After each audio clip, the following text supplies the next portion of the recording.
హ్యాపీగా వనభోజనం చేస్తున్నాం. ఎంత సంపాదించిన తీరదు కానీ ఇంత కలిసి మెలిసి ఫ్యామిలీతో వనభోజనం తింటే దాంట్లో ఉండే తృప్తి దేంట్లో లేదు. Very good. మా బాబాయ్ చెప్పాడు, ఆనందమే వేరు. నా భార్యను చూపించమ్మా. అయ్యో, మీ భార్యను చూపించుకుంటా ఉంటానా? అదిగోండి ఆవిడ వైఫ్, మా పిన్ని, మా ఆడపడుచు.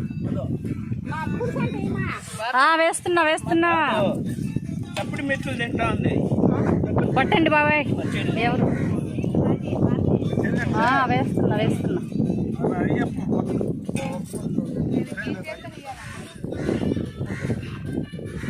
ఇలా హ్యాపీగా తినాలి,